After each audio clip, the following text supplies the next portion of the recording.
Mariani Group official, bite me. Okay. I think they bit him. You're going to have to explain that one. Just found out who the company that's been filing all the copyright claims from outside the United States. Oh. So now look up stuff they're doing and file copyright claims against them. They've been removed from Facebook. Yeah. Oh, you got a letter saying that you won? No, I found them, and then I found out who it was, and then I started searching, and they're either got me blocked or their page has been pulled. Hey, post that name on our little chatty thing over there. I'll see if I can go to it from my direction. Okay. Oh, thank you, Carl. I'll report them to I was about. Yeah. Whatever happened to Al? Oh, he's working in the Middle East right now. Strangely enough, it's kind of funny. I look at all the American news agencies, and most of them are just that same drivel you see, trying to sell newspaper crap. And then you look at Al Jazeera, and they are like, you expect to see Walter Cronkite on their news. They're that good. And I can remember when I thought they were terrorist organizations.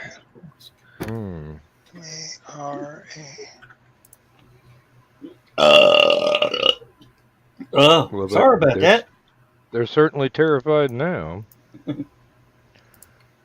Of course, holy carbonation, Batman. Donna Carleen says, "Hey guys." Carl Witzman goes, "Joe just made it." And then Carl Witzman says, "Is Joe trying to get kicked off of YouTube now?"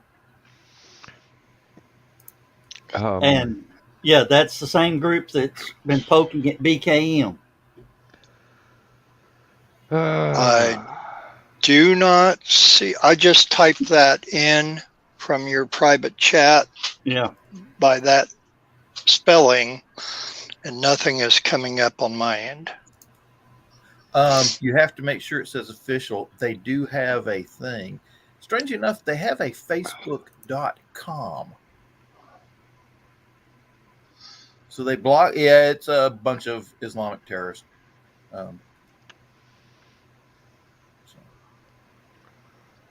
Look elsewhere here.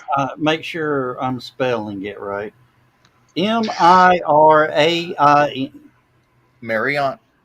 Morana. Something like that. Oh, my bad. Did you misspell it? It's some Islamic offshoot thing. They're probably bomb makers.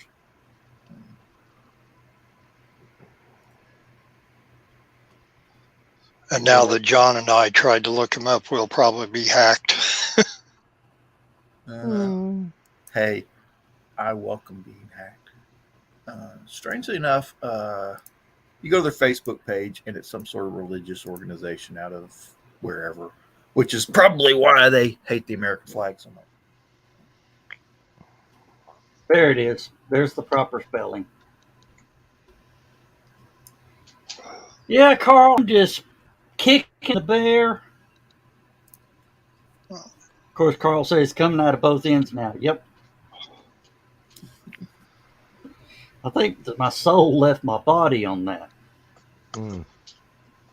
Smelled that bad your soul had to leave? Yep. Yeah. Elvis has left the building. No, this is the weekend of the world's longest yard sale.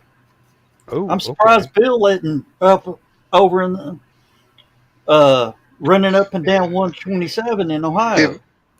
He got to rent a big. How do you know I won't be? Well, all I can say is if you're out there doing that, look for a Tiffany lamp for me for my table.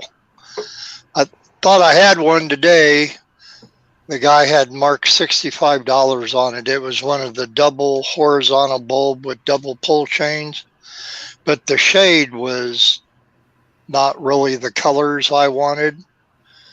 So I walked out last night. I walked back in today thinking, that's not a bad deal, but I'll see if he'll take 35. And I walked in, he says, yeah, I'll take 35.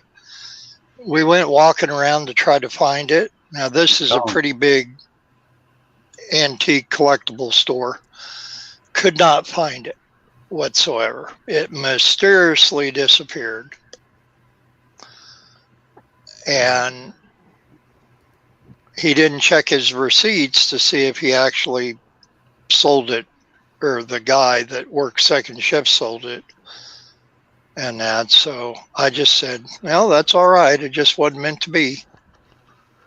And he says, well, you snooze, you lose. And I said, no, I don't really believe that. I said, I believe that I wasn't meant to buy yours because I'll find the one I really want at a better price down the road. He just gave me a look. Oh, yeah, yeah. Well, go ahead, Bill. On a lighter note, dun, dun, dun. You bought a lighter? Stand up a little bit. Stand up a little bit so they can see it. Oh. Well, I guess. Here, let me just take the damn shirt off. Hey, they make me put a shirt on to do this show. Yeah, I was going to say, music, please. There you go, folks. You yourself can get your Stupid O'Clock t-shirts. Yeah, did you ever get that one, that other one? Not yet. I haven't got it made up. Everything's. I'm getting into HallowCon mode and finding that time. But yeah, it was interesting. I went through one of the little antique boothy things, and I leaned my cane up against the table to pick up something, and I took a couple steps down. I went back to get the cane, and the guy picked it up, and he was looking at it. I said, that's mine. He goes, mine now, you laid it down. I said, no, that's my cane. I need it to walk. Now, if you were smart, you would say, I own this cane, but it can be yours for this price. And then you go out and buy another cane and then buy a bunch of other nice things. Joe Dog is very attached to that particular cane. Oh, okay. Yeah, and it's not your normal looking cane. It's one that when you see it, you know that's Joe's cane. Mm-hmm. Oh, okay. Well, the reason why I mentioned before we get too far away from it about the other shirt, which the other one I sent him had this, but smaller across the pocket, and then another design on the back. But I've actually got a couple people interested in that already. I sent it to them because they said, "Do you got any T-shirts with your logo on it?" And I said, "Well, some." But and then today at the Pilot gas station in Oakwood, I walked in and I had it on, of course, and went in to prepay for my gas. And the lady in there says, "Oh, I like your T-shirt an awful lot." And I explained to her what it was, and that we have this live, YouTube show for the time being. But anyway, so she says, "Oh, my son loves watching YouTube." But anyway. Well, thanks for the advertisement, Bill. But yeah, I'm trying. I had to argue with this guy to get my damn cane back, and then whoever run the booth he came walking up with that. He going, "Thank you," gave it back. He was like, I almost snatched it out of his hand, like, "Listen here, you asshole. It's not for sale." Really? Now, Joe Dog and I went out to, was it to get some stuff from the car or put some stuff back in the car at LibertyCon? And you left your cane hanging on the rail Yeah. in the parking garage. And I didn't want you walking back, limping back for it, so I went and got it. Yeah, there are times that I can, the back don't hurt, but it's going to be. I'll move a certain way. It's like, oh, how the hell did they get all the way down here? Mm-hmm. Oh, um, that sciatica pillow cushion that I ordered for my office Yeah. chair. Lindsay put it on the little bench seat that she uses when she's uh, video chatting with grandchildren, Oh. and tried it out. And she goes, "If you don't like that, can I have it?" And I go, "Honey, this is the only thing right now that makes it easy for me to get up out of the chair without screaming in pain." So I ordered her one last night. Hmm.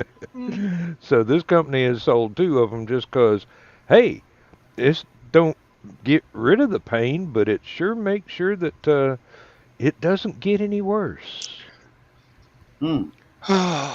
No, Carl, Lindsay's getting a clone of this cushion. Um, it should be arriving sometime soon,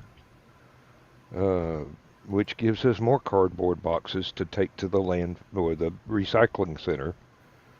I just unpacked some stuff here. I've got a cardboard box for the light board that I bought to do the sketch for the oil painting I want to do, and then I ordered some bottle jacks so that I can do some work underneath the house. I've got to raise stuff up and push it beyond the limits of my meager strength laying And your on my grunt back. capacity. Yeah, really, I've got to be able to raise this stuff up, put it in the right place, and manipulate a drill at the same time. So, not being blessed with 5 hands, I figure I'll get me a bottle jack and a couple of boards, and Bob's your uncle, and put it in place, and still have enough room to manipulate the drill motor. Um, may have to buy some power packs for a wireless rechargeable drill that somebody gave me because they couldn't find the power packs anymore. And I'm going, If that's the okay. case, You can rebuild power packs. Those batteries are fairly cheap. All you need to No, do. no, I mean that all it was the drill motor. They didn't have the charger or Oh, the power pack at all. So I've got to right. look up the brand. I think it's a Makita, so it should be easy to find. Yeah. And Only get me problem some. is about every 3 years they update the batteries. They'll go. Mhm. They like started off at 6 volt, then went to 8, and then 10, then 12, then 14. Then yeah. So Well, I think now they're up to 28 or something. And it's like every 3 years you have to throw out your old shit and buy new shit. well, that's designed obsolescence. yep. And what they found out is people will buy. All right, they'll sell the individual tools, but they found out people will buy tools without batteries and start swapping batteries. So what they did is just start selling all the tools without batteries. So now you have to buy a charger. You can't buy a charger and battery pack. You can only buy a charger, or you can only buy batteries. The key to all this is if you buy, like say DeWalt or like Makita, like Dan mentioned, if they have a set that has a drill driver, impact, flashlight, and whatever else, say it's a 5-piece set, and they of course have it all in a nice and conveniently in one of their little duffel bags, and you buy it that way, then it will come with The charger. the charger Mhm. But and the batteries. but if you sit back and price everything individually, you're only Mhm. saving about $30. Yeah. Yeah. Now Laura found we're using for our weed eater, leaf blower, hedge trimmers, and something else I forget now. But anyway, they're all Black and Decker, 20-volt lithium ion. So we use those batteries. She did find separate chargers and batteries online, not the Black and Decker brand, but it looks exactly like one without the name on it, and it will work on them. And they're considerable amount cheaper too. Hmm. So you just, but she got it all off of Amazon. I figured And I'd just get the model number off the drill motor and look that up, and if they Yeah. don't sell anything that will fit that, then I'll take the darn thing to the recycle center, and somebody will strip the wires out of it and sell the copper, and the county will get the money, and I'll go out to uh, yeah. one of the Lowe's or Home Depot or whichever is closest at the time, and get a brand new one and make sure I got all the crap that goes with it. Big box store. Yeah. It's Yep. yeah, but it just it just winds me up that they've got us now to where, yeah, sure, you can buy this tool, but you're also going to have to buy the charger and the battery. Hey, Zach. Zach.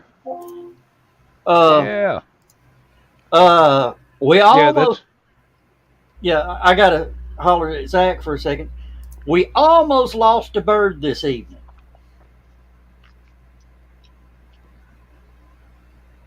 SpaceX launched the South Korean Lunar Observer, Yes. and it when it came in for landing, you could hear, there's always cheers and everything. There was a collective, oh, Mm. but it got a little close to the edge. it's close to the edge. Well, Who'd thank have goodness thought they didn't rocketry? lose one. Who would have thought rocketry could have the same fans as NASCAR? Hey, or yes, Well, it was 100. evidently nobody's old enough to remember that band. Okay, thank you. Yeah. Tough room.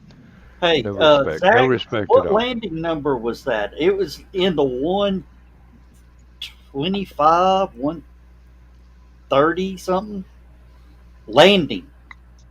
Hmm. Hang on a minute. I think I posted something They're on getting it. better. Armchair. Let's see here. They've been damn good, but they're getting better. They hadn't done an expendable launch in a while, but when they do an expendable launch, they get one of their older ones that got a lot of miles on it, Hmm. and then they strip legs off of it. They strip the grid fins off of it, which actually gives it more performance because Less weight. less weight. Well, yep. If it's expendable, you might as well recycle as much of the spare parts as you can, because you ain't getting the rest back. Yep.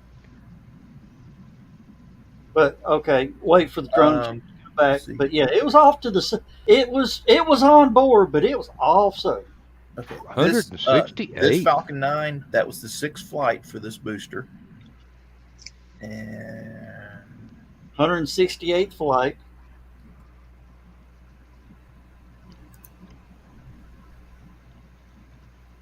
Uh, 110th reflight.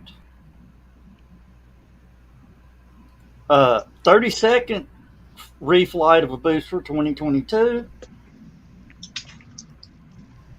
134 landings and 60th consecutive landing. which is Well, a they're record. all records from now on out till I Till they're accidentally not. lose Yeah. one. That's what's really weird about SpaceX doing this is that nobody, I mean, NASA doesn't even do this many launches anymore. I don't think NASA, well, that whole Cape Canaveral area used to be the Air Force missile testing range dating back to the early 50s. And they've got that whole area used to be covered in launch pad. It's kind of funny. Every time they build a new missile, they build a new launch pad. So you'd see launch pad 1, launch complex 1, or launch pad 1, launch pad 2, so on and so forth up the coast. Then by the time they got to Saturns, they were doing 39. You know, Yeah. Now, here's something that came out earlier, and Zach can help me confirm this.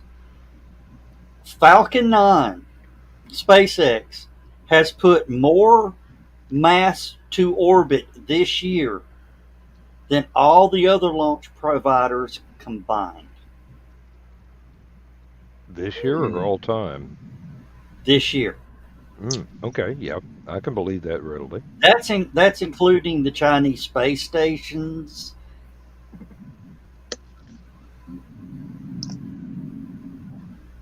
Wow.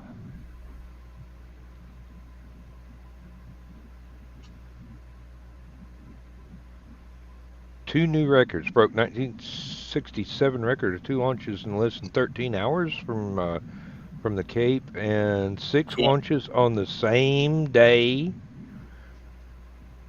Oh, wow.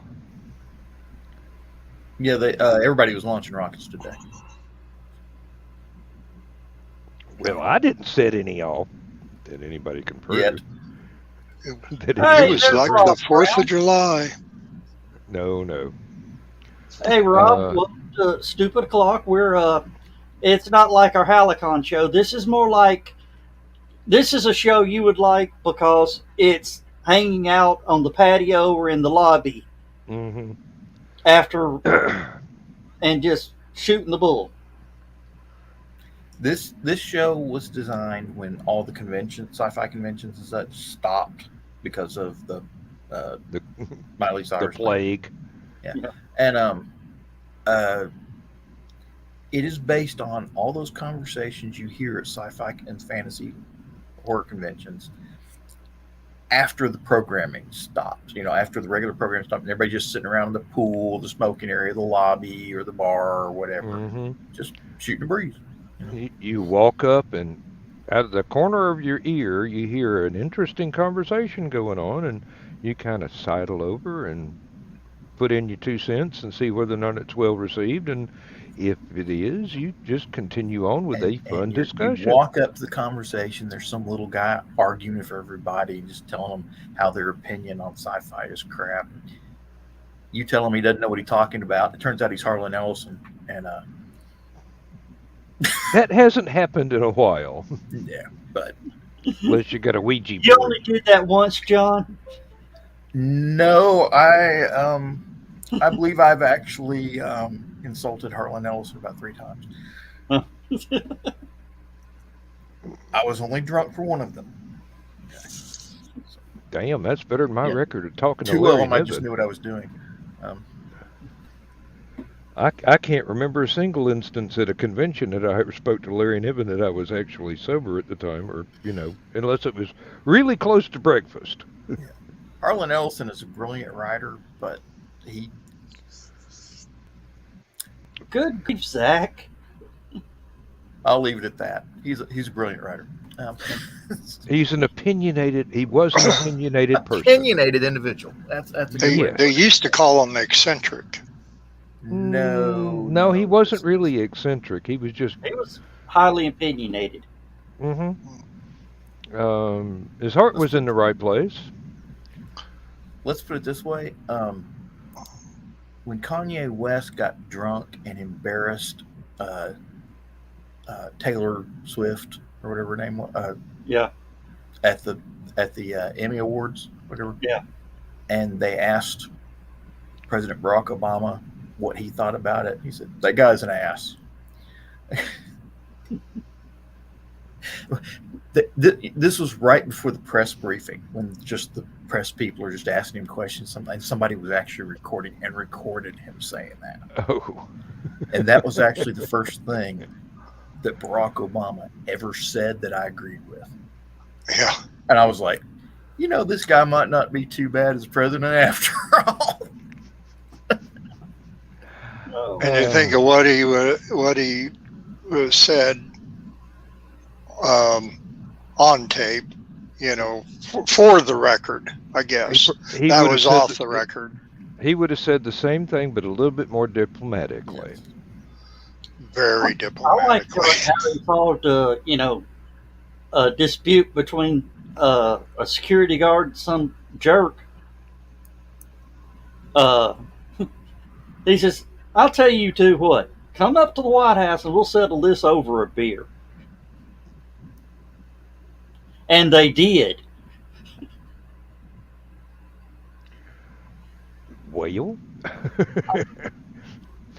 probably ought to happen more often. That's what I was about to say.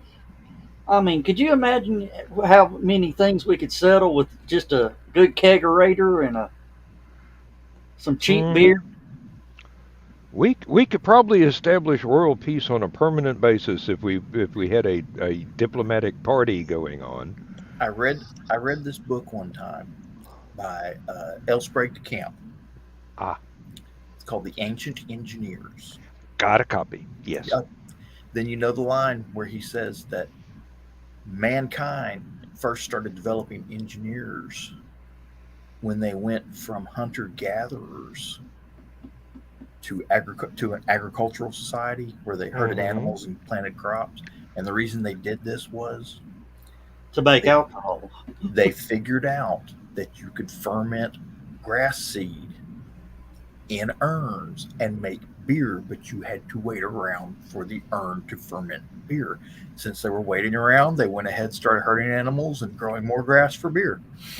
So Yep, and it doesn't work if it's being toted around on the back of a pack animal. Yes, which is sloshing beer while it's trying to ferment is a bad idea. Which is why human beings went from hunter-gatherers to being farmers and started the agricultural revolution. Mm-hmm. Now, who was it? The Greeks or the Romans that to solve a diplomatic issue, they had to solve it sober and then drunk? Mm-hmm. They had to solve it twice? I think that was a Greek thing.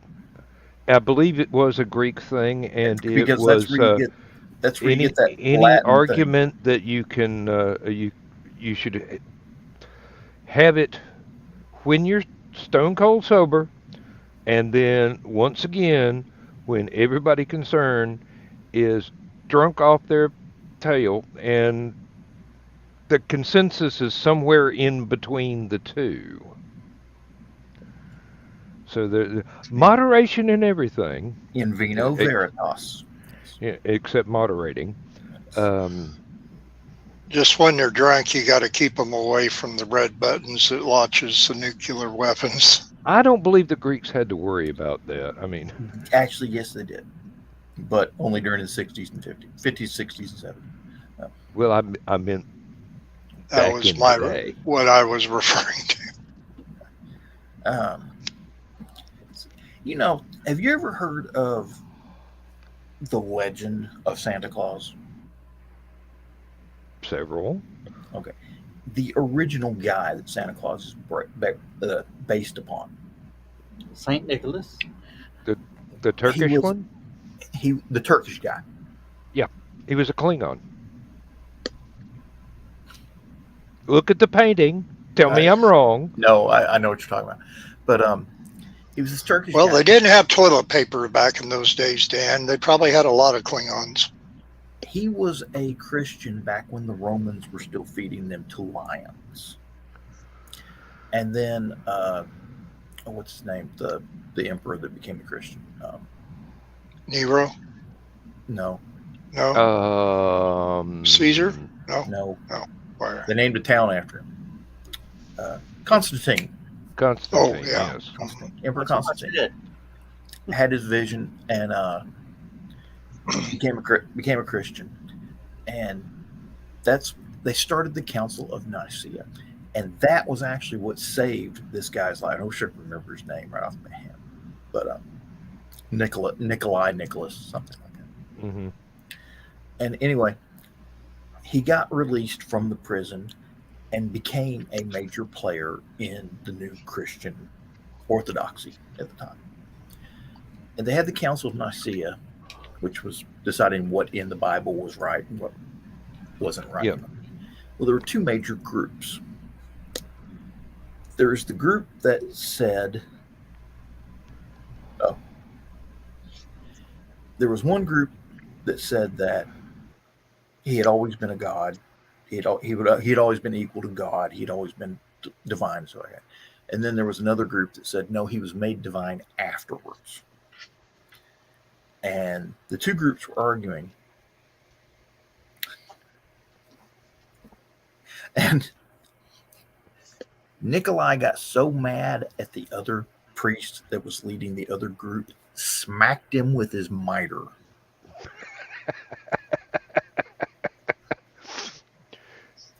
Are you taking notes, Carl? You need to put a mace in that thing. Yeah. He actually, the Emperor Constantine defrocked him, basically. Told him, you're no longer allowed to carry a mitre, and you're not allowed to carry the vestments or wear the hat that all the other Christian priests are supposed to carry. So, and he was famous for, he found out this guy had 3 daughters, but he didn't have a lot of money. So they were worried that the daughters might have to go into prostitution, basically, because they had no prospects for marriage because he couldn't provide a dowry. Yeah, 3 dowries at that. 3 dowries. Yeah.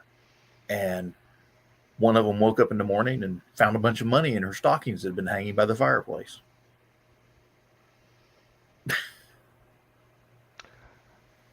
I'm not going to touch that line. It ain't the green room.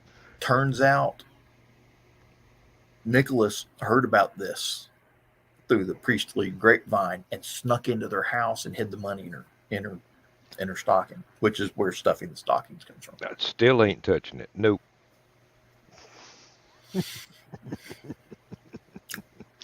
I don't think reality works that way very often.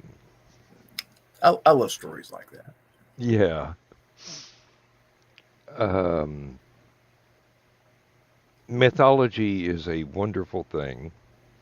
Humans are geared towards making up stories to explain stuff they'd really rather avoid the facts on, or Humans are good at bullshit. Yes. Yeah, always have been. Always have been. I mean, look at politics. How did we invent politics? We're good at bullshit. And you can probably drag that analogy further if you want to, but I don't think we will. Did you see that post I put in Stupid O'Clock about the guy ate the popsicle and wound up with $38 in lumber?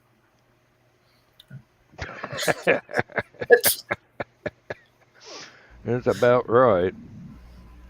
I heard. Oh, Well, you remember when they were taking your temperature before they'd let you into the grocery store? Yes.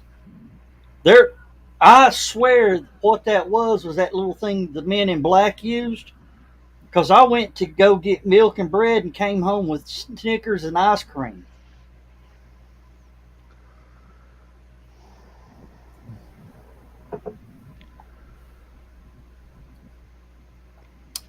I went after milk for Lindsay's tea and sandwich meat for my lunch and came back with $150 worth of steak and pork chops,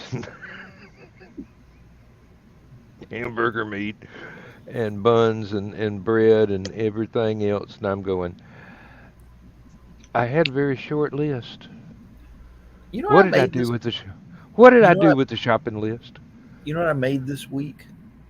Just decided to try it on a whim, and I found a recipe for it. It actually turned out real good. One of my favorite things to get at the Chinese restaurant is called Happy Family. Okay. It's like a seafood dish. It's chicken and shrimp and scallops in white sauce and stir-fried vegetables. And actually, I was trying to figure out. I was wondering how difficult it would be to make it, so I looked it up. Turns out the sauce is 3 things: Mm-hmm. a cup of water, 2 tablespoons of cornstarch, and 2 tablespoons of soy sauce. That's it. The rest of it is the chicken, the shrimp, the scallops, and the stir-fry vegetables, and the corn. Get the little baby corns. If you'll forgive me for saying so, it sounds like Chinese gumbo. That's pretty much what it is. Except it's not spicy. Hey, they got some pretty good spices to throw in stuff, let me tell you. I was oh, hey Zach, if you're still watching, jump in the show. Or well, wait, we'd have to send him a darn link, wouldn't we? Yep, you would. Hang on a minute. I'm gonna send it to your. I'm gonna message you in Discord. Yep, I started to say you've got him on the Discord's Discord. the best way to get a hold of Zach. Yep. If he's still there. Wait a minute. Let's see. Zach. Paste in. Punch that button. Doing. All right, send it to Zach. I don't know if Zach may be there because we've got 3 people in. Like he said, he's been awake for 36 hours. Yeah. Yep. He probably, So he's either on really good drugs and needs to burn them off, so he'll be on the show, or he's already passed out. So. Yeah. Hey, he's tuned into this show. He's out like a light. Really? I couldn't get to sleep, so I watched Stupid O'Clock. brought to you by Sudafed. Really? Salmonex. Salmonex. Yeah. So, Joe Dog, you said you take Allegra or the generic version of it or whatever. And okay, so I had a doctor's appointment yesterday with my specialist. I kept telling him about the nasal drainage and the eyes and everything else. And I told him I was taking 180 milligram generic of Allegra, which he says it doesn't matter how many milligrams are. He said it could be 10 and be just as effective or ineffective as 180. But he was saying to take that with Sudafed every day. Now, of course, this the 12-hour version. And he said paired up, that should help me. Also, he said I told him I had only took about a third of my Allegra. So he said that's how to do it. But he said that when I run out of it, you could take the Allegra D that actually has it in it. And I didn't know if that's the one that you were taking or... No, I'm just taking generic fexofenadine. Oh, okay. Which I guess they all, like Zyrtec, Claritin, they all have, like Zyrtec D, Claritin D, or whatever, same as Allegra. Yeah, but, I quit buying the over-the-counter stuff. Just told my doc, just write me a prescription for it. Doc will write you a prescription for it. They take it, fill it out, fill it, hand it to you, boom. You walk up and put generic Allegra on the counter. Hell, they want to see your ID, your Social Security card. Sudafed today. I just, like I said, I got the generic, and of course they keep it behind the counter, and had to answer a bunch of questions on there, had to sign my name and accept all the rules and responsibilities, had to pull out my driver's license. They had to scan the back of my driver's license. Yeah. I was about ready to assume the position the way they were going with all this. But I'm going to try it and see what it does. I'm getting tired of trying everything else and not having it work. And the thing is, I've never had problems like this in the past before. This has all been going on for several months. Hey, There's Zach. Hello, how's it going? He didn't fall asleep on us. No, I did that on the stream earlier. It's only the that's beginning what of the show. that noise during the launch was. Maybe. My stream didn't totally stop streaming because I fell asleep on the keyboard at all. No.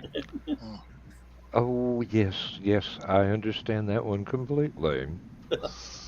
Oh, Yeah, I guess they don't like to plan things around our time zone, so. Well, now, it's it's the rockets launch where the rockets need to launch. So well, that reminded me that today I was going up to the 127 cell, and John, you know how used to the mountain was just packed all the way across with people set up? No. A lot of the places, one building's completely gone, and I hate it. It was the County Line restaurant. Oh yeah, it's gone. The old man died of COVID. Son took over, and first thing he did was close the restaurant, level it, put a new house in. But one of my most favorite memories is when they were testing the F-22s. You remember when they were testing those around here? Yeah. Boom! Grabbing stuff. Let me explain this for Zach's benefit. We live near Tullahoma, Tennessee, which has Arnold Air Force Base. It's a big testing base. And they used to fly from Tullahoma down toward Atlanta, whatever that Air Force Base is. For the Lockheed plant. Yeah.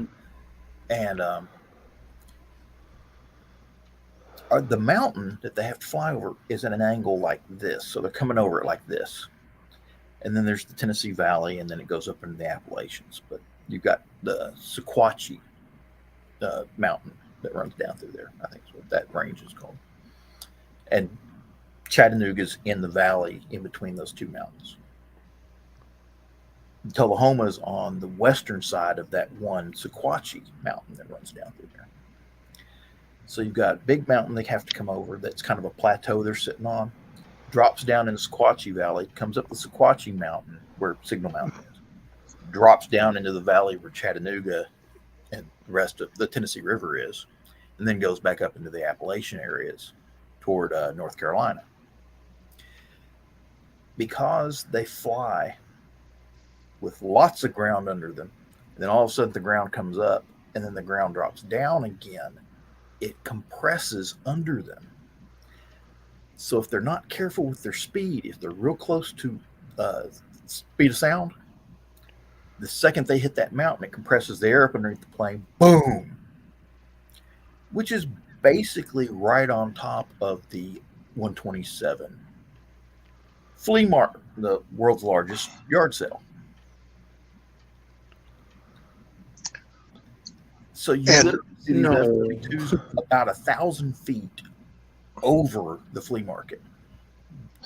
They were 3,000 feet off the ground a minute ago.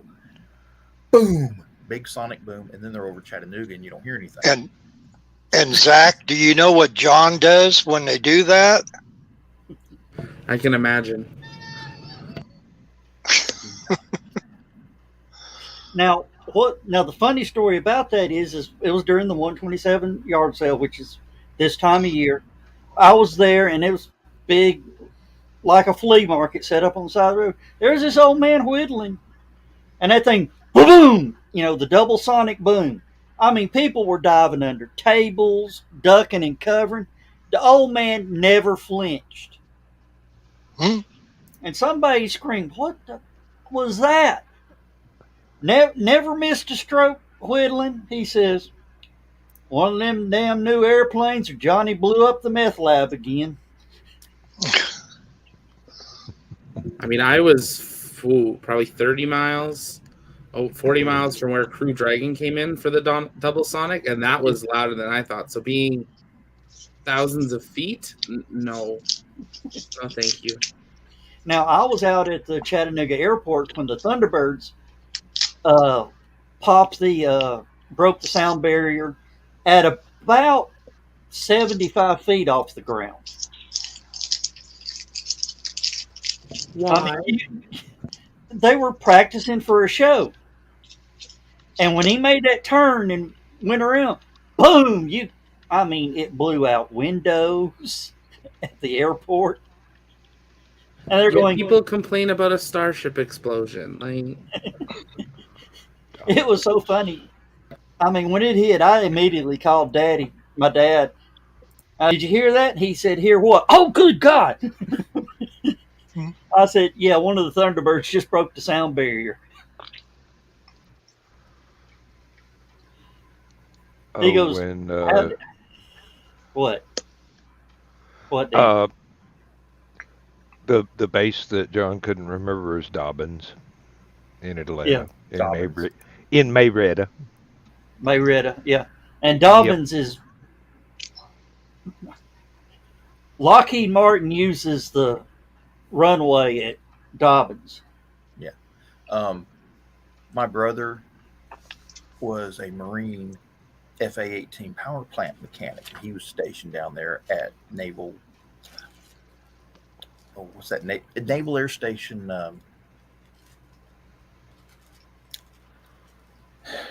drive by it all the damn time. Every time I go through Atlanta, it's right there off the side of the freeway. And I can't remember the name of it. I'm sure someone in the audience will tell me. I think it's Naval Air Station Marietta, but I might be wrong. Yeah. They build C-130s down there. Still build C-130s down there. Hey, like the those things are B-52. immortal. It's like the B-52. They're going to be building those things for the next, Well, they've already said the last pilot to land a B-52 has not been born yet. Which is, something to think about for a, 80-year-old aircraft now? Mm-hmm. When you've got a design that works, no reason to stop using it. Yep. You can develop something better, but no reason to stop using the ones that work. If it's not broke, break it. I mean, don't fix it. Zach, I want your opinion. Will we fly by the end of the month, or will it be more like October? SLS or Starship? Starship. Late September, October. So What SLS year? will fly first? Yeah. It better. I've booked everything. It does not have a choice. SLS cannot have any more delays. I am there for 2 weeks, and that's when it gets to launch, or it's never flying. Oh. Well, the advantage to the SLS is that it's pretty much all proven technology. So it's not. Yeah, but they still haven't been able to go through one wet dress rehearsal without breaking something. I've noticed they seem to have a lot of problems with valves down there at Cape Canaveral. I wonder if it has anything to do with the humidity. Maybe. It's Yeah, it either- always seems to be a valve issue. It's either the humidity messing with the seals, temperature and humidity. I'm wondering if it might be salt corrosion or something. That's what I was thinking, the salt, if it sits out too long. Mhm. But a lot of the times, like when we had the Starliner issue, or even the Crew Dragon had an issue, or Cargo Dragon had an issue earlier this year, they're not sitting out there. They're not even in the region. Well, I'm thinking it's not actually the ship's problem. It's the infrastructure problem where they. Well, And I can tell you the big problem with the infrastructure problem. What has caused the infrastructure? Made by lowest bidder. Now, me personally, I think they're buying used valves that the meth lab people have been pawning or buy them at police auction. Used to be in a meth lab, kind of, because that's the sort of thing NASA does. I can see that happening. Used valves make sense. I mean, they want to use used valves, so may as well start with them. But I mean, most of the stuff that failed in the first wet dress rehearsal was because they kept putting off renovations to the pad. Even though they had modernized the pad, we then found out when they failed the first 4 wet dress rehearsals that, oh yeah, we didn't replumb it to be able to withstand enough propellant to be pushed through fast enough to fuel our new rocket. Yeah, that's not a government operation, is it? That's not. Even Air, so their provider's Air Liquide, and they were like, "Can we come out now and fix it? Now that you can't fuel your rocket." That's See what what happened? SpaceX. How many valve issues has SpaceX had? One that I know of One. recently. That was this year on cargo. They've been having more. It's been interesting, though, and I don't think people are grabbing it. They've been having more and more, not failures, but things not going perfect. Like today, they came out and said on Crew 3, one of the parachutes was damaged during descent when it was like one of the main chutes. Now, they didn't say if it was torn or what, but there was an impact made with the main chute and enough that they've been able to see it after. So there's got to be something with it. Now, they have extra chutes, so they're not too worried, and it's all within parameters, but something hitting your chute doesn't sound like a very good thing when you're coming in that fast. No. It's those pesky little moths. They need to build great big cedar chests to put them in. They wouldn't have those problems. Mothballs. Pack Oh. the thing with mothballs. Or cedar sachets, or whatever they call them. Look where the parachutes are made for SpaceX. I don't have that one memorized. Well, it's not the Betsy Ross factory. It's Levi It's Strauss. it's about 35 miles from my house. It's your fault. The Perseverance parachute, I know, was made there. And then it was tested at Ames. Yeah. Because when we were we visited Ames 2010, I want to say, and they were testing the prototypes that would end up being Curiosities, which is the same as what Perseverance used. So Wasn't that I'm trying to remember which rover it was that they showed how big this rover was going to be and all the technology that was going to be in it, but they built a subscale model to show off to Congress or whatever. This is what the Curiosity. I don't remember if it's Curiosity. I think they've done it with all of them because they're trying to win over Congress constantly. But they built the little subscale model and showed them how all this stuff was going to work and said, but it's going to be bigger. And the people that were watching it says, well, you're NASA. Why can't you use that one? And that's not such a bad idea. So, Well, didn't they say Perseverance is about the size of a Chevy Tahoe?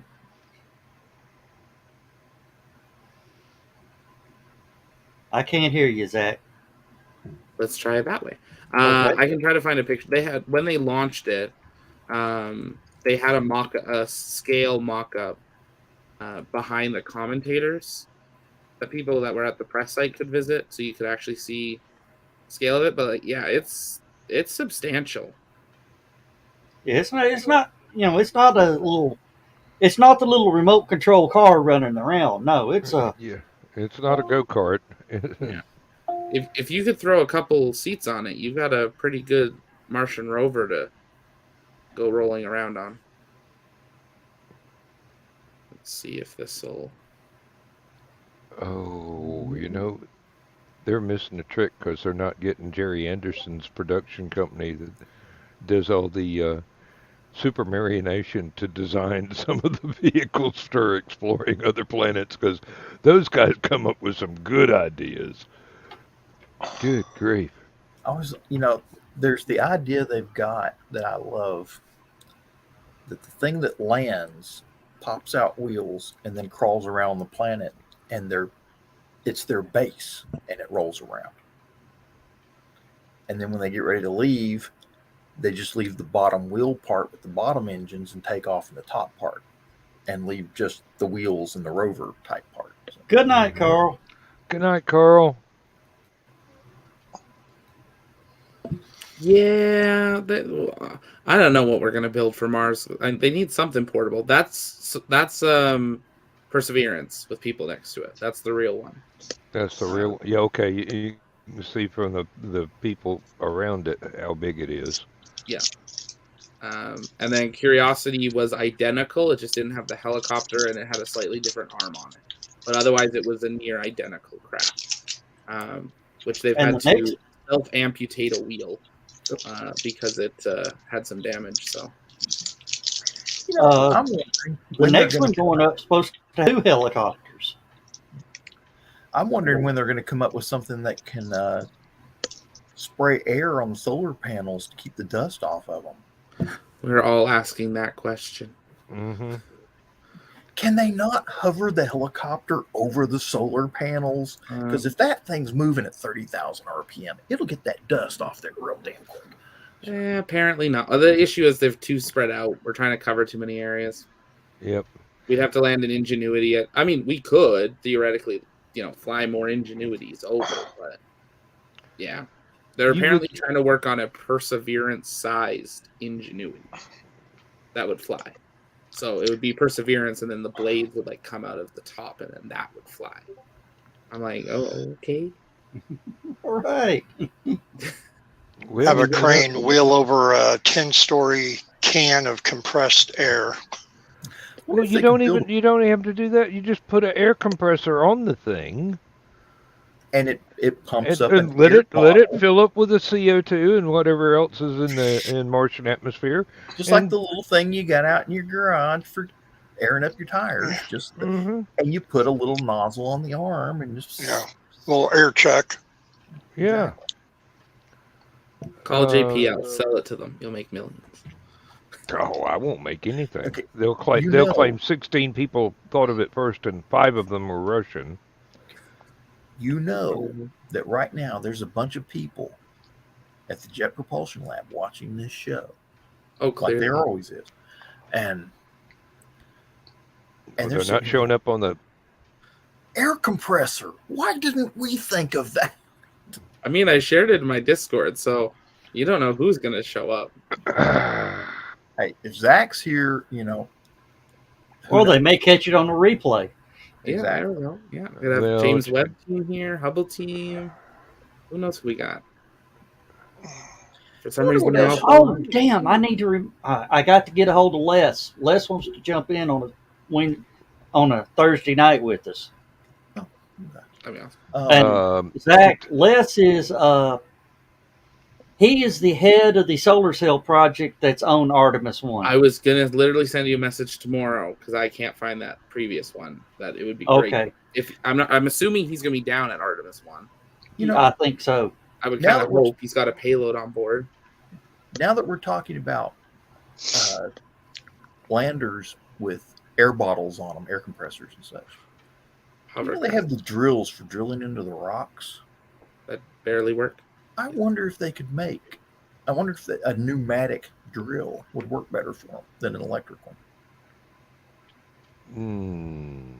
Not being familiar with what they've got, I would hesitate to guess. I think it's probably more based on temperatures of everything that you have to maintain on it. I wouldn't be surprised to find out that the drill heads were made by Makita.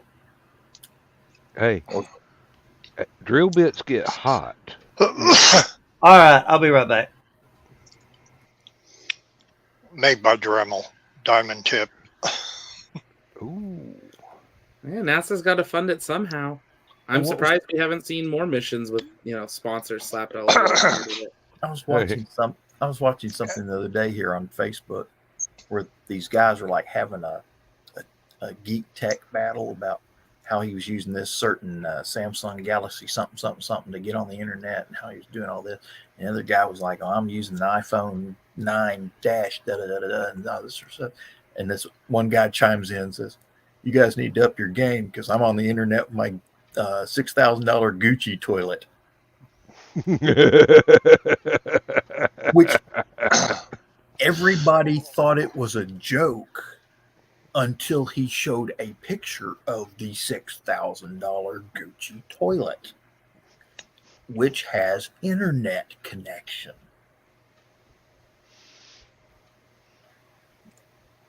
Why anyone would need an internet connection with their toilet, I don't know, but Oh, because it's checking your weight and it does have a spa built into it.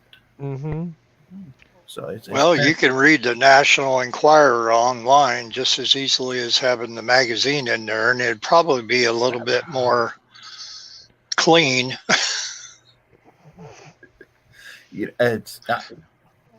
Now, Zach, what you said about the sponsors for all these launches and that, I think what they ought to do is get a bunch of sponsors to sponsor the launch or sponsor certain parts of the rocket and that, plaster them all over the outside of it like a NASCAR, like how they do, and then put the big numbers on each one.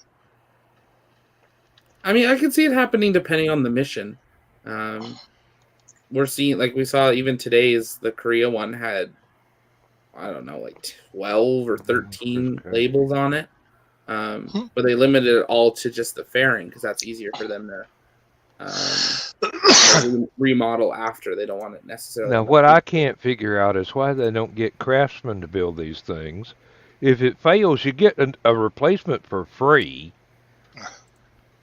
Automation. We don't want people doing it. Yeah, but you just hit a button. Sears is out of business, and now Lowe's is selling Craftsman, so that kind of tells you something about Craftsman.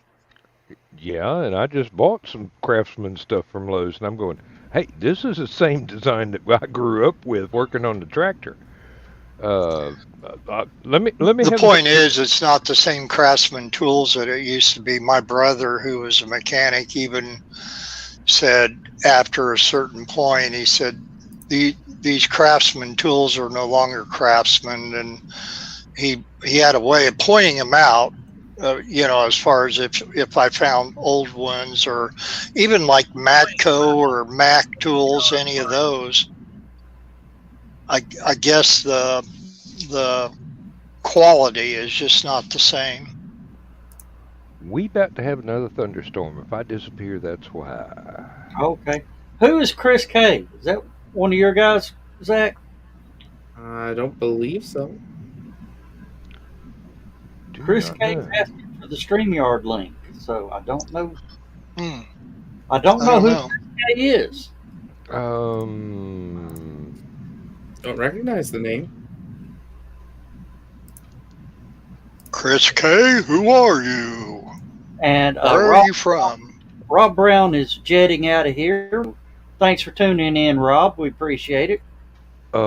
Chris Kennedy? That's the only Chris K on my friends list. I don't know. Doesn't ring a bell with me. Although I invited people would be to watch the show. person. So. Yeah. I'm trying to see. They've got the lion as their. So I don't know. We don't know who. Yeah, tell us who you are, and we'll see what we can do. Yeah. Oh, Zach, how do you like how we just wing it? Oh, it's great. It's so much more relaxing than my stream. Oh, we're so relaxed we're practically liquid. Now that's what I looked like for most of the day. What? Just lean back, answering questions. Nope. So what all got launched today? There were 6 different launches today, right? Yeah. So there was started with China launching. Oh, okay. Well, thanks for tuning in, Chris. Yeah. China launched something. Terrestrial ecosystem carbon inventory satellite. Then we had Electron that launched their Antipodon Adventure, which was a national reconnaissance satellite with the Australian Defense Agency. Then Atlas V launched a early detection missile satellite, the last one in a constellation for U.S. Space Force. That was the second last flight of the 4-meter fairing for them, and the last one on the Space Coast. Then we had New Shepard launch 6 more people into space. Then China launched a Chinese reusable space vehicle / space plane. We haven't seen much out of what it was, but they said it worked. And then Falcon 9 launched a Korean Pathfinder lander to the moon. Now, that Korean Pathfinder lander, that's going to the moon. Yep. It takes about 4 months, I believe they said, 4.5 months for it to get there. Because they went on an instant ballistic trajectory, kind of similar to what Capstone did. Oh, okay. I was wondering if they were using an ion thruster. Yeah. Just a lot for... Isn't it doing like the heliocentric orbit around the moon? Capstone is, yeah. Oh, Capstone is? Okay. I'm not 100% sure on the Korean one. I'm not sure we know everything just yet. Yeah, and Capstone is actually testing the communication of that orbit. Yeah, Capstone's testing the crazy orbit they want to build the new space station in, which is a very highly elliptical. It's a 6.5 to 7 day orbit. So you got one pass to pick up your crew before they're there for another week on the surface. And it's 70,000 miles, I think, 70,000 miles by like 7,000. I think they said, or something. It's a very weird orbit. We've never put anything in it, which is why That's why they've done Capstone. If for some reason Capstone fails in that orbit, they'd likely just put something at L1 instead of L2 where James Webb is. So L1's closer.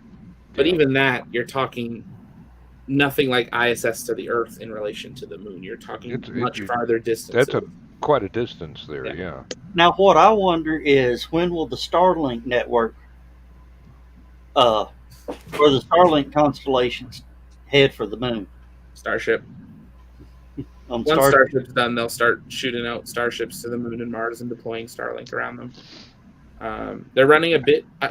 we don't officially know, but I think they're running a bit behind on making their deadline for 24 for half their constellation being up. They really need Starship to work in the next year, or they're not going to make it. Because if they don't reach the halfway point in all of their shells, they lose their frequency. Which they're already fighting in court against Dish. Yeah. Dish is trying to take over the 5 gigahertz network.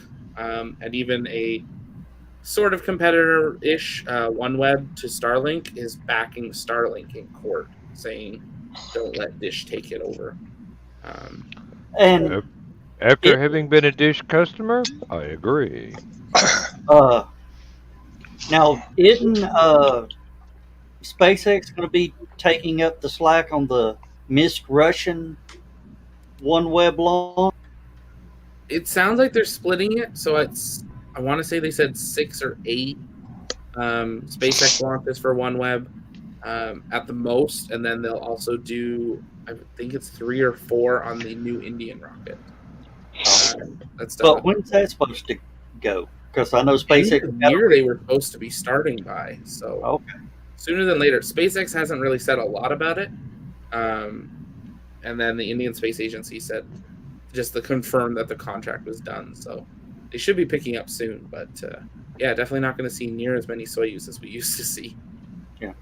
Oh, now I just wonder if SpaceX will slip a couple Starlinks in with the OneWeb launch. I think it depends. The thing is, they're probably going to have to change their adapter, because their adapter was built for Soyuz. So that's probably the biggest delay, is just changing the adapter to fit Falcon and the Indian one. If there's room, maybe they're quite at different altitudes. But I mean, they've done missions where they've gone way out and then come back and deployed more. So yeah, it's possible for them to do it. So I can see Elon go, oh, by the way, there's a little room left over. We're going to throw a few Starlinks going up with you. Well, and Starlink 2s that they're going to hopefully start deploying in the next 6 months or so with Starship are quite different from Starlink 1s. Yeah, they're... that'll be interesting. Well, it can hold... Starship can hold 2 Starlink 2s side by side and deploy them out this way. Yeah. Pez dispenser. The Pez dispenser stuff. And I got to thinking about it. If they're that big, they're at least 30 foot wide.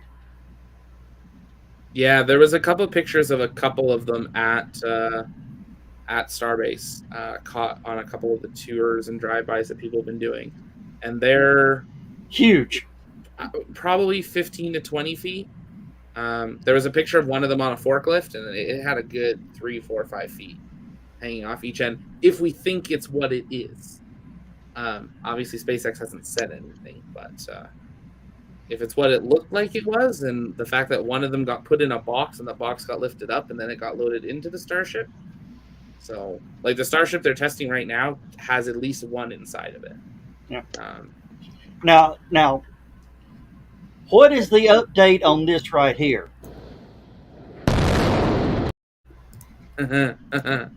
Yup, that happened. Yeah. We had fun with that. It wasn't supposed to do that. No.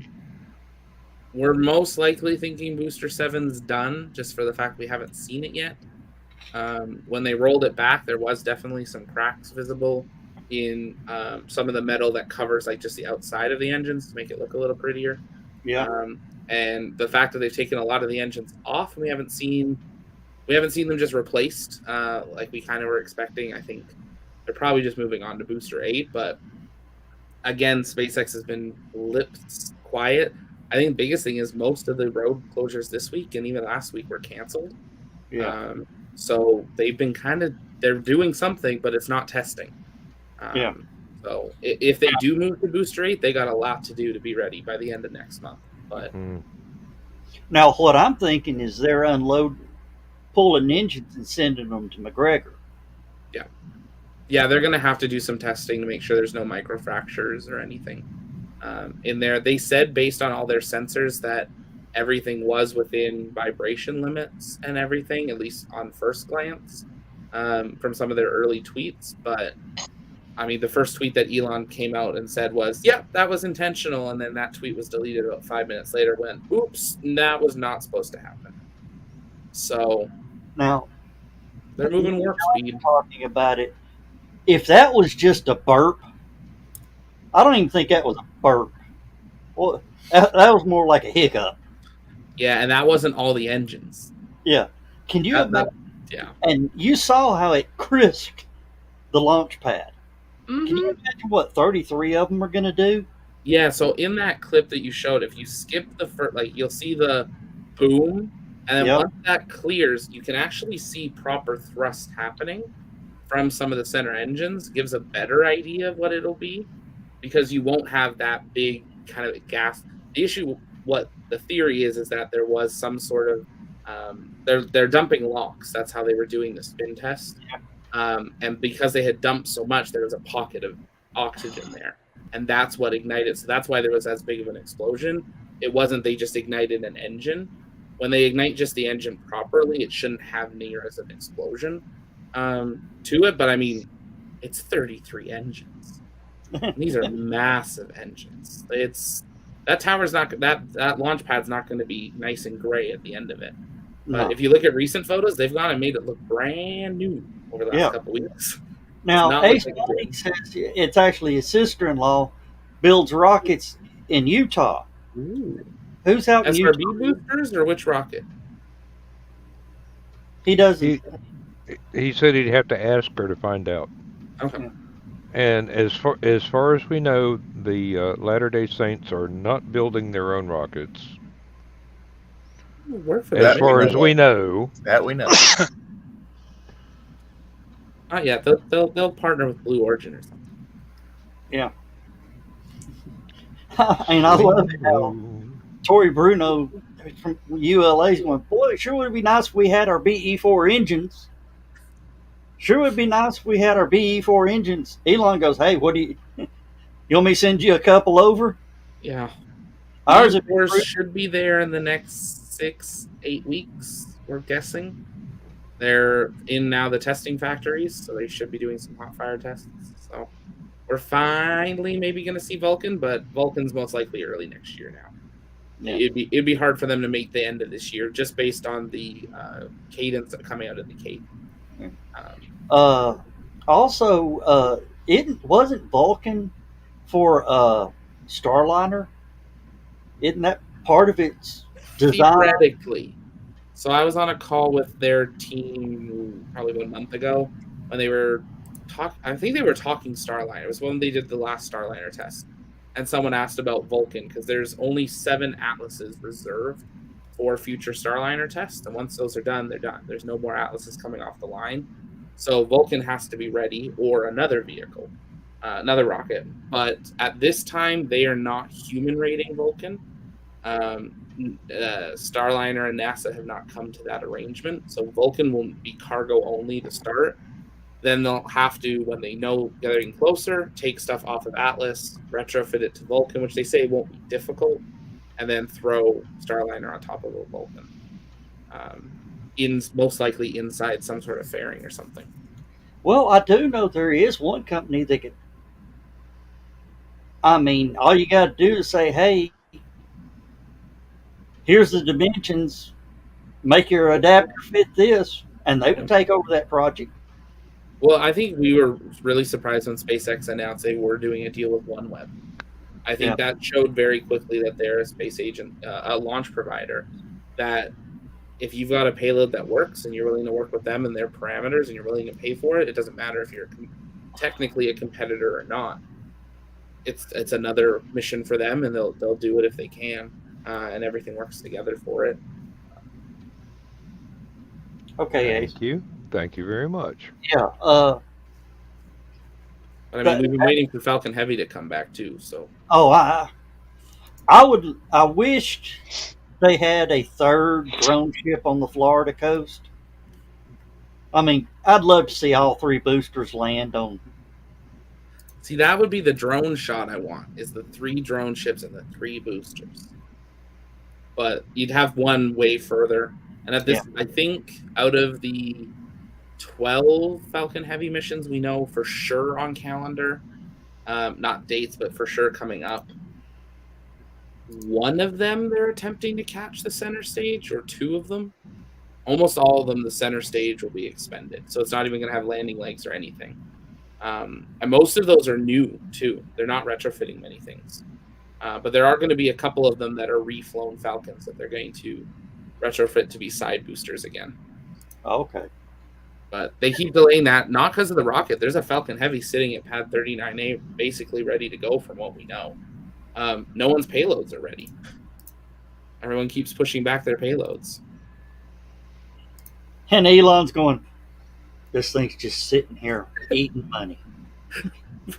It takes up a large part of that hangar. There's 3 Falcon 9s in that hangar. Unless they might have moved them to Roberts Road now, but a number of times we've seen in that hangar, there's a number of Falcon 9 boosters. Or Falcon It's Heavy called boosters. parking fees. Yes. But it's kind of hard to charge a parking fee when to it's your own rocket. Late delivery? Late boarding fee? Something. Because Psyche's delayed 8-9 months, and that was like the one mission that everyone thought was guaranteed for this year. And then the rest are all Space Force, so they'll be ready when they're ready. Built by the lowest bidder. Yeah. The only one we are more certain for sure is happening is Gateway in late 24 when they launch the first 2 modules, because that's already being constructed. So they'd have to really screw it up to not make a 2.5-year launch window. Well, I'm going to tell you, Elon could send about 3 landers to the moon with a docking port on a Falcon Heavy, and there's your gateway. Yeah, but that's not international cooperation, and we're trying to keep that together. Yeah, international cooperation. Guys, pardon my language, everybody. It's shit or get off the pot. Yeah. Dan likes that phrase. Yep. We're tired of waiting. Somebody put something in gear. I mean, the parking brake has been on for long enough. Let's move out. Yeah, it's been Parking brake or hazard lights, one of the 2. Yeah, hey, I'd leave the hazard lights on. Just go. Gummit. What? I accidentally blocked the Mariani group. Accidentally. Yeah, That's why you can't find any trace of them. no, they can't see my shows now. Oh, Oh, that's a shame. What do they have to complain about now? Oh well. apparently the national anthem. That's, Yeah. Yeah, they complained because they did a copyright strike on Joe over the national anthem. They're an Islamic terrorist group Ah, fun. posing as a religious organization. Interesting. Thanks, look at Ace. Appreciate it. Zach does some good coverage. Yes, he do. Road to 100K. End of the year, maybe? We'll see. Where are you at now? 73 and a bit. Oh, that's not bad. And you've been around what, a year and a half now? Yeah. What are we at? 18 months? January 1st last year. So, been a whirlwind. We were at like 12,000 at Christmas Eve. So, been last 6 months is absolutely nuts. I'm still working on 30. Thank you, James Webb Space Telescope. That's all I will say. And Chinese boosters. Like, I don't like that they risk people's like life and buildings, but I'll take as many as I can get. They're great streams. Well, You know, so that what- is the one thing you can say about the Chinese space program. They've got a really good camera coverage of that launch site. Yeah, they do some. Yeah, they do some decent coverage. Now, if they They quit don't- dropping boosters on schools and stuff, you know, kind of, you know. Yeah. Oh, thank Luckily, you, this Ace. one. Luckily, this one went in the ocean, from what we can tell. But Yeah. one less orbit. If it had come in 10 minutes earlier, it would have hit Jakarta. And if it came in 30 minutes later, it would have hit the tip of Baja or the edge of Mexico. If it Oh, was there'd two be a orbits lot. earlier, New York and a bunch of stuff was in the There'd be some lawsuits about that. One of these days, they're going to drop one on the Great Wall of China, and that'll be it. Okay, they'll give up their space program then. You did what? You damaged it. How much? I mean, it's only a 22.6 ton rocket. 6 to 8 tons of it makes it through re-entry in one solid piece. That'd still make quite a splash. Doesn't matter whether it's the water or the ground. With their luck, It's gonna splash. With their luck, it'd land in North Korea and damage something there. And What's then North there? Korea blame us. Yeah, that's the risk. They're gonna blame us though with that. Yeah, land in Russia. What are you blaming us for? It's got a Chinese flag on it. They're your buddies. Talk to them. You must have printed the sticker. I think that was the ironic part about the right at the beginning of the invasion and stuff, when Soyuz kind of got locked down by everybody, and they were preparing to launch the last OneWeb on the Soyuz, and then they ended up scrubbing it. They went to cover the American flag and the European flags using 3M stickers from the States to just cover everything, and people like were showing the packaging that they were opening next to the booster with like U.S. addresses and stuff on it. I was like, really? Someone did not Try. think this through. No. Here's your Right. sign. Now, let me explain something about Russia real quick. Okay. They had a really good tank back in the 60s called the T-62. They replaced it with the T-72 in the 1970s. They replaced that one with the T-80. And then they've replaced it with the T-90 and then this Armada thing that they're coming out with that's so expensive they can only show, I think they built 8 of them just for parades. That's how expensive this tank is. Now, when they first went into Ukraine, their main tank was the T-80 because that's the most reliable, best gun. And they've refit a lot of them since the Chechnya thing. So they went in. That's the one you saw getting blown up all the time. So they started bringing in some of the more high-tech tanks, T-90s and stuff like this. And supposedly they put a few Armadas in there. I don't believe that. If they did, it was just They pulled it off the truck, drove it around a little bit, loaded it back, sent it back to wherever they keep those things. So they lost a bunch of T-80s. They lost some T-90s. So they started bringing these T-72s in out of reserve. This is the old tank from back in the 70s. They started losing a bunch of those. That ammunition train that got blown up the other day by the Ukrainians had T-62s on it. Oh, lovely. So they're seriously getting to the back of the warehouse now. As far They're as going to their museum and pulling it out. You know, pretty soon they're going to be shooting Sputniks at the Ukrainians. That's how bad they're. You know, they have expended almost a quarter of their entire military just lost in Ukraine. That's why they gave Brittany Griner 9 years, because they're pissed about all that. They were trying to make her use her as an example, and the other guy, which his name eludes me at the moment. But.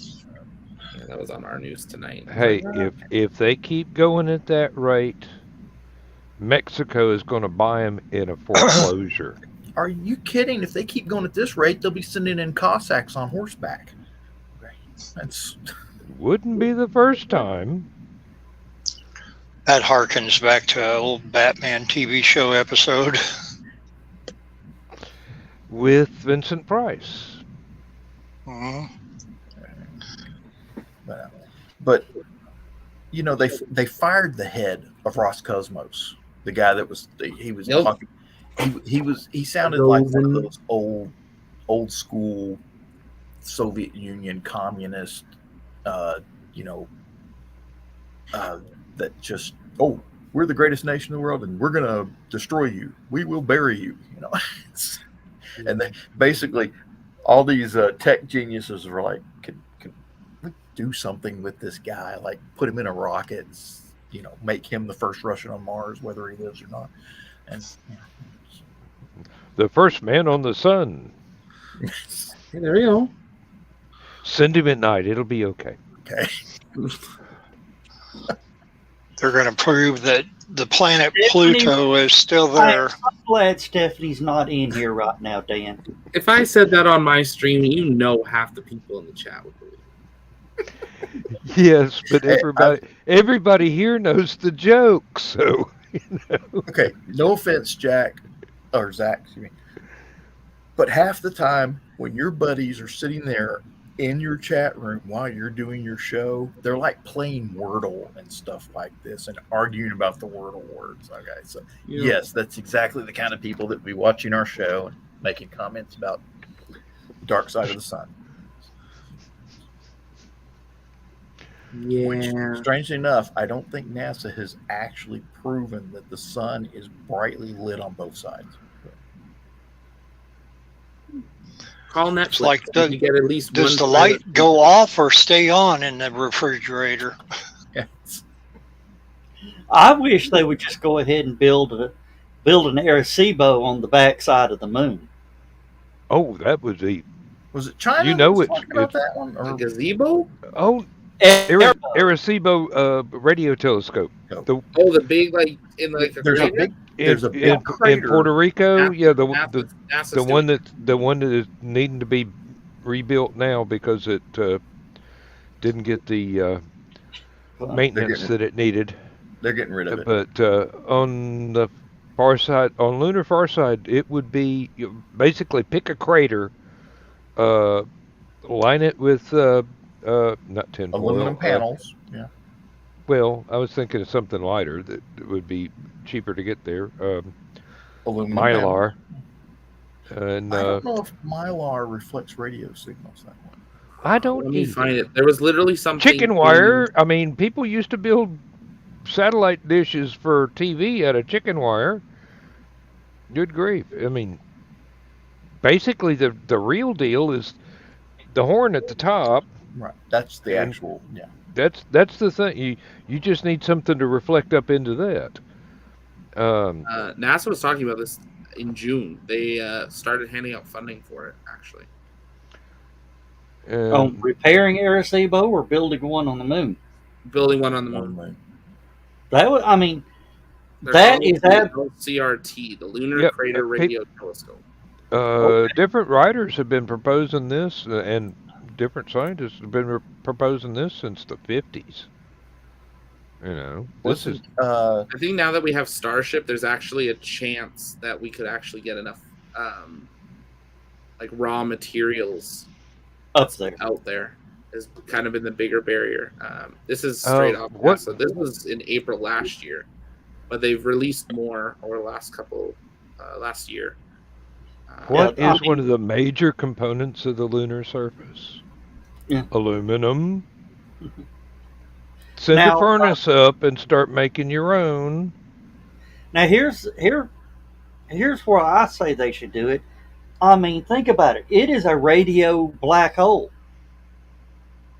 Any radio signal coming in is not from here. Mm-hmm. Oh yeah. I see what you're saying now. Yeah. And it'd probably pick up Voyagers a lot better too. Would not be as much interference.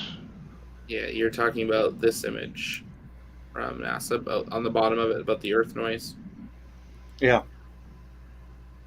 Yeah, that came out earlier this year, along with them trying to figure out how to actually produce. Deployable wire mesh. What do you call that, Dan? Chicken wire. So that's how they're showing they think they'll do it. Some lunar Hey, landers and some rovers. I don't see why they're drawing their limit at 3.5 kilometers. Go big or go home. Make it 200 kilometers. Good grief. Well, it There's depends on how craters big- that big. We have potholes that big in Illinois. Sorry. Oh, We that is- we have them here too, but we stock fish in them, so you know it sells licenses. We bury horses in ours. But yeah, that would. I mean, that if you want a radio telescope, that's where you put one. Yeah. Who'd We we haven't look done a lot on the back, like the back side, the dark. Well, not the dark side, the back side of the moon. That's no moon. Hey, It's a space station. That's always been a space station. hey, I love it. It just hit me. Oh no. We need to name. Project Death Star. No, we need to name that area Larson Crater.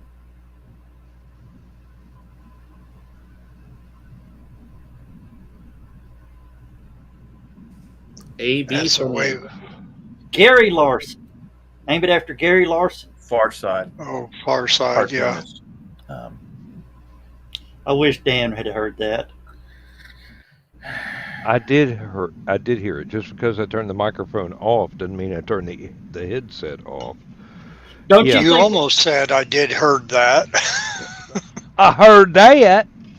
Yeah. Do you agree they need to name at least one of the craters over on that side Larson Crater? Yeah, and the control center for it, they need to go ahead and acknowledge Space 1999 Yeah. That, and Moonbase Alpha. And then, Just Based go- on yeah. the- and then Uh, and go ahead, name go one of- ahead. Let name one of the craters. fandom have its day. name and one of just- the craters, Pink Floyd. Mm-hmm. Hey, two of my most favorite Far Side cartoons is one where I think it's a bear and you're looking at him through a scope. You see him in a scope and he's going. And the other one is two white-tailed deers are standing up, and the other one goes bummer of a birthmark, and it's got a target on his chest. Nope. My favorite one is the School for the Exceptionally Gifted. And the kid's pushing the door and it says pull on the handle. It's Mm-hmm. Oh, and for Space Force, go ahead, give them something from Jerry Anderson's UFO, whatever their moon base was called. It's probably just called moon base. That is probably why, from 1999, they had to go with Moonbase Alpha to differentiate it from the one from the earlier show. Oh, And, okay, International Rescue, got to get a look in here. hey, if we're going that far, we also need to name one Carell. Name one what? Carell Crater. Named it after Steve Carell. Oh, yeah. I thought you were going to say that it was named after the Pyrex Corel series of pots and pans. Well, No, get a sponsor. hey, Steve Carell is the general on Netflix's Space Force. So good, but so wrong. Didn't the director of Space Force go? Sure, that, and you could see in his mind going, "That is pretty much how it is." And I've heard many police officers say, the most realistic cop show on that was ever on TV. Dan, you want to make a guess? Look, the only thing I can think of is Adam 12 at the moment. No. Bill? John? What do you think is the most realistic cop show on TV? Live PD. No. What decade? Ever. Was I born? The police Probably force, not. probably. Which was the one of the police squad or whatever it was with Leslie Nielsen? No. But you better not say T.J. Hooker. That's all I got to say. No. I'm going to give John a shot. Oh, he's got his glasses on. He's Googling. No, I was reading about Gary Anderson's UFO. But I was trying to figure out, okay. I was trying to find the name of the moon base. Gene Roddenberry used to write No. for a... Not that old. Okay. SWAT? It's from the 70s.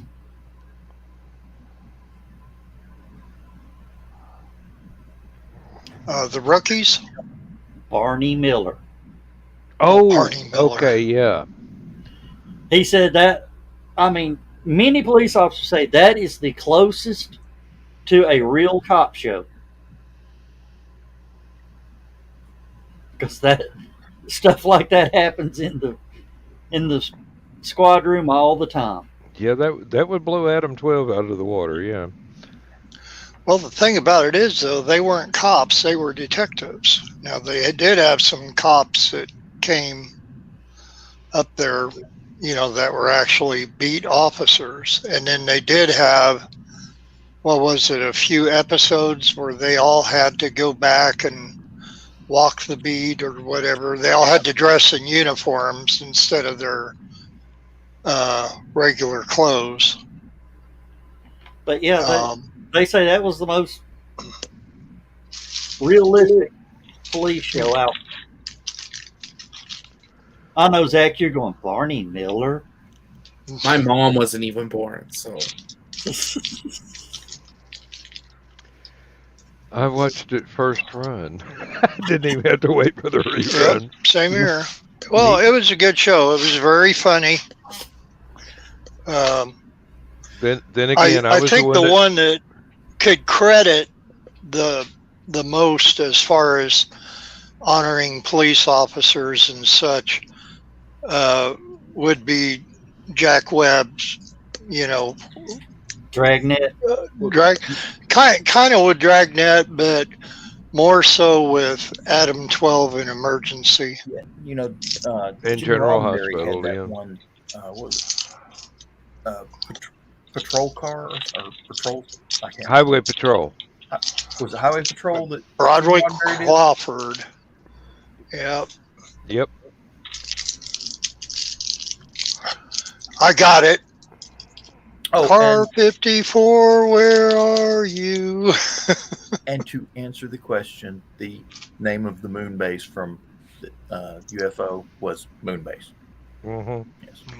That's probably why in Space 1999, which came later, they called Was it Moonbase Moonbase Alpha. Yes.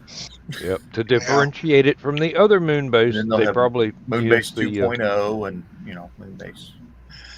And unless you're a really big fan of Jerry Anderson stuff, most people don't remember UFO as much as they would Space 1999. Oh, now, was Space 1999 a British yeah. show? Or was it? IBC. Yep. Okay. Well, it was Canadian, I think. Oh, I was going to say Sorry. the production value was really good for BBC. Derek Meddings was the model builder. Same one that did the models for Star Wars. well, some of them, and for Silent Running, and I'm not sure if he was involved with 2001, but he might have been understudying somebody for that. I bought the AMT model kit of the Eagle One transporter back in the early 70s. And I wanted the Dinky toys, which was the die-cast version of it, because they would have all the working parts in it, but I never got it. But now Eagle Moss, Yes. who makes glorious starships from Star Trek and that, they're doing a series of the Eagle transporters and all the other ones, and they look wonderful, and they're pretty moderately priced too. I had the Mattel. Have you ever watched 3-foot Space? Eagle. Has Zach ever watched Space 1999? Why are you doing what you're doing, Zach, if you've never watched Space I'm going to tell you 1999? right now. I want to go up. The Eagle spacecraft in Space 1999 is probably the closest thing to what we'll actually see as a lunar transport. I mean, when they finally build a lunar transport, a regular, 3 or 4 times a day launch lunar transport, it'll look like an Eagle. Mm-hmm. And some of the work vehicles that we would use on the moon will wind up looking like the Eagles as well. Yeah. I mean, basically, it's a framework with modules that attach to it. Yeah. It's got engines in the back. It's got a control pod in the front, and everything else. And the whole RCB thruster things on each corner with landing gear is. You'll make it a reality. Oh, he probably. Well, I don't know if he was old enough to have seen it, but. No, yeah, he's 51. Yeah. Would have been. There it is, Zach. Yeah, I'm going through it on Google now, and I'm like, yeah, and it looks like something NASA would say they would do too. Yeah, it's basically an open framework with engines in the back, landing legs, RCS thrusters on the landing legs, a control pod in the front, and then it hooks up whatever pod you want in the middle. Yeah, I mean they borrowed some of the. You could pretty much call a Connex container. Yeah. They borrowed some of the functionality from Thunderbird 2. Same bunch of people, but... it wasn't Amazon's lander. What was that other lander? Oh, Dynetics? Yeah, Dynetics. Dynetics was close. Yeah. Dynetics lander? Back up there, Bill.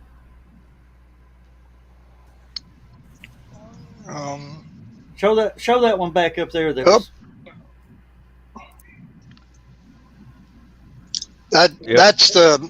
when MPC took over from AMT, the model kit. That's the model kit I had.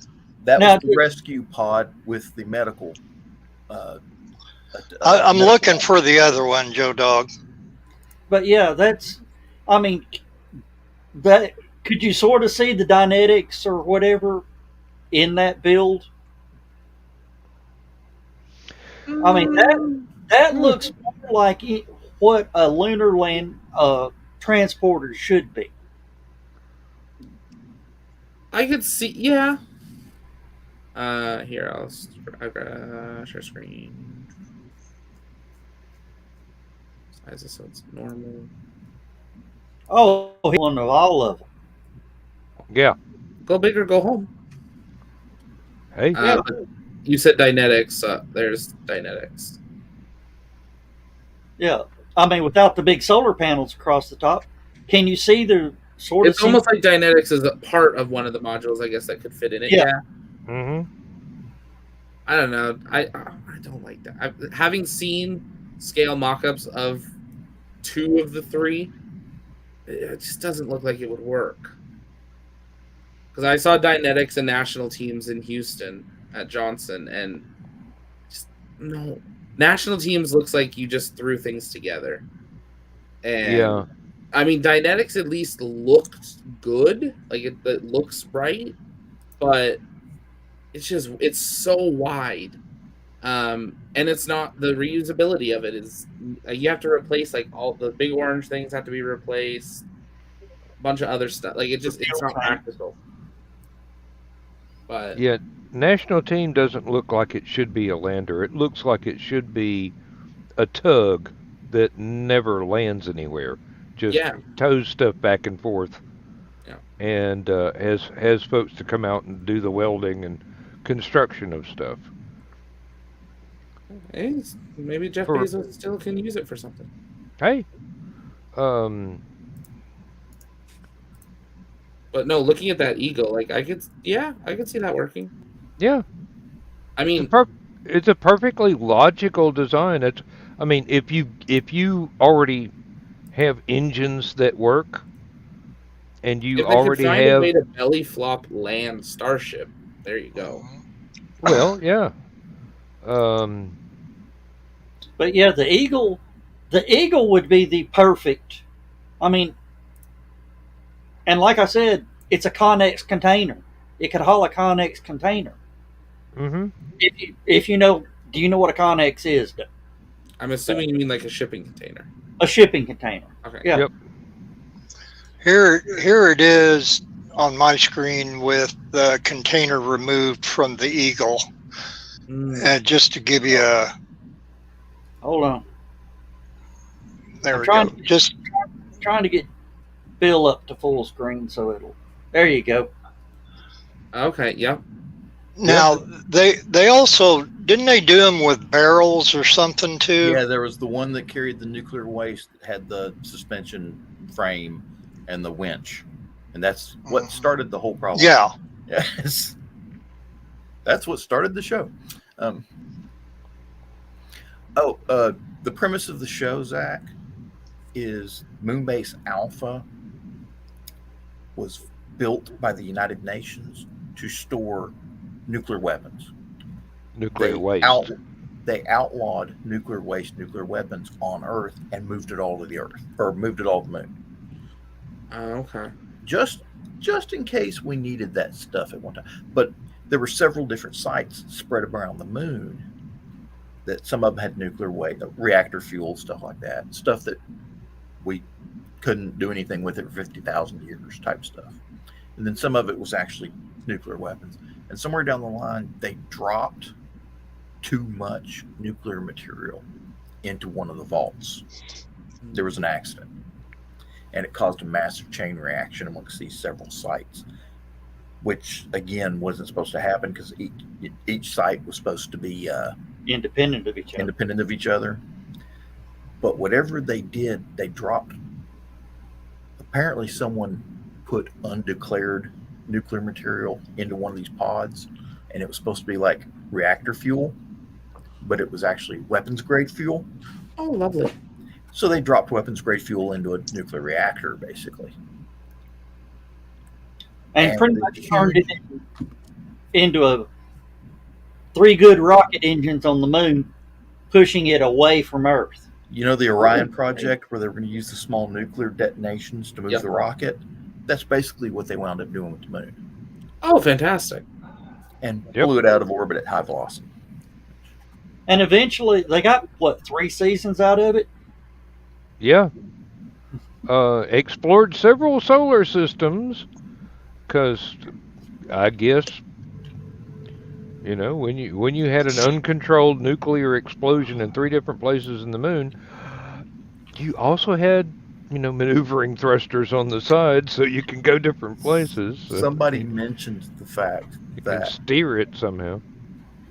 the speed the moon was traveling at to travel to that many different planets and different solar systems and stuff like that It had been a comet. was beyond warp speed. I mean, it was just Oh, yeah. they blew the moon into hyperspace. That's the best way to describe it. Basically, yeah, using the old Star Trek warp scale before 10 was ludicrous speed. They blew the moon into probably warp 180 or something like that. I mean, It was ridiculous the amount of velocity. yeah, I mean, What are you showing here with the space shuttle? Oh, that's the one. That's the one NASA had. oh yeah, I saw the space shuttle. I didn't see the Eagle sitting over next to it to give you an Yeah. idea of size, Zach. So with the Eagle, is it getting its Earth to moon and back, or is it getting it like it goes up once and then just gets itself in Leo? it did land on it's pretty planet. much constructed on the moon. It will go from Earth orbit to the moon, but not launched from Earth. But they did land them on several planets and take them back off again. Yeah, But they we don't know how did, big those but- planets were. So Well, it's the unobtainium fuel. exactly. Theoretically, it wouldn't be. I mean, it's just a bigger version of the Martian rover they're already working on in a way. Pretty don't much, yeah. Just don't let Alan fly it. That's all. Alan was their top-notch pilot, and I think out of the 21 Eagles they had on the moon base, he wrecked 6 of them. Single-handedly. Yeah. Right. Boy, now could you not see why I'm drive saying- worth. But Zach, now you see why it says it would make the perfect lunar transport. Yeah. From surface up to orbit, lunar orbit. Yeah. Mhm. I mean, think about it. Elon can, use Falcon Oh, Heavy. I'm gonna let Zach talk about this because I love the look of this thing. Okay.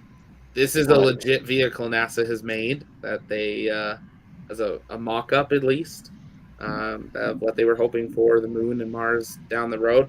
Now this was before NASA started pivoting to we just go with other people's vehicles and rockets and machines and we just pay to use it. This is when NASA was going to build their own stuff. But I mean, if you took this and stretched it, it's It's Eagle. It's I want one. Cybertruck 2.0. if you Moon want edition? to fund NASA for the next I want 100 one years, for $285.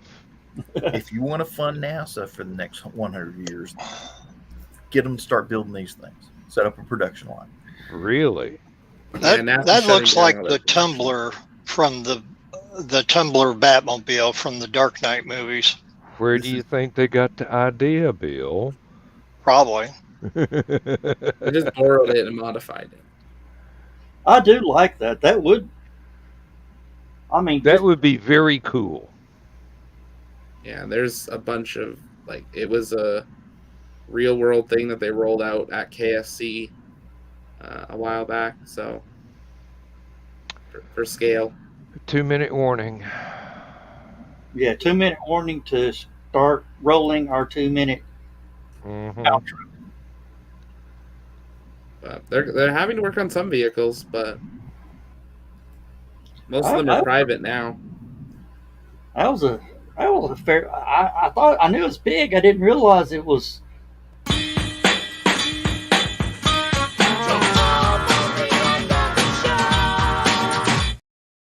That's didn't what she realize- said. It was bigger than a tractor trailer. Needs Starship.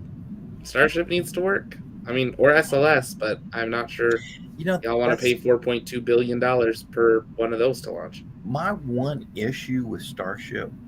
I saw this artist conception of them landing one on the moon. Yep. Okay. And there's a door near the top. They open it up, and there's an elevator that comes out and runs down the side of the Starship. Yep.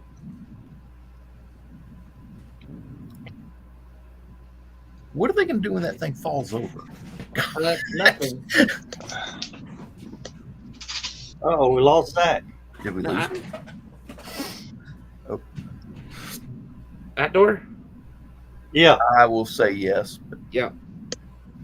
Yeah, and then you have a nice little elevator that comes all the way down. like, So the newest thing is, because this can never come back to Earth, because it has no fins and it has no heat shield.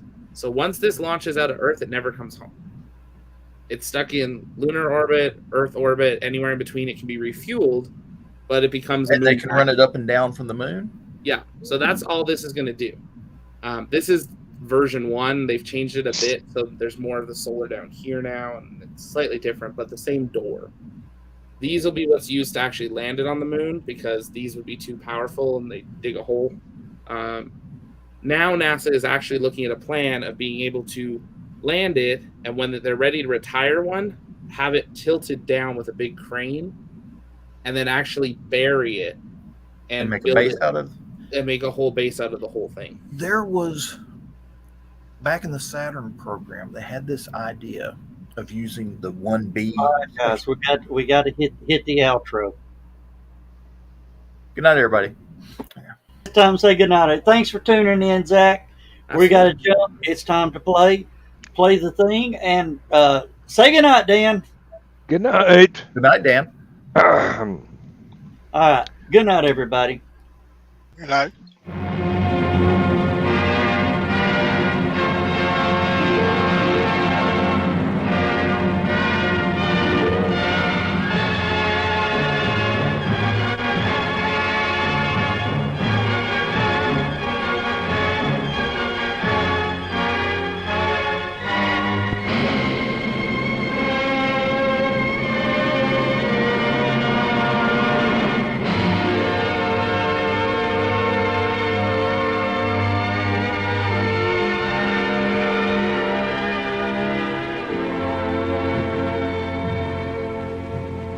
I have slit the surly bonds of earth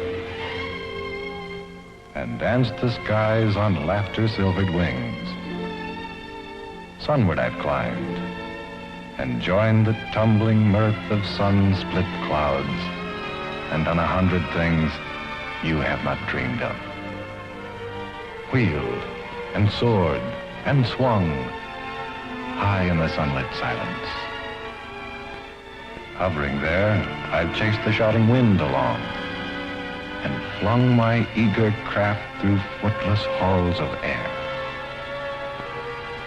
Up, up the long, delirious, burning blue, I've topped the windswept heights with easy grace, when never lark nor even eagle flew. And while with silent, lifting mind, I've trod the high, untrespassed sanctity of space, put out my hand and touched the face of God.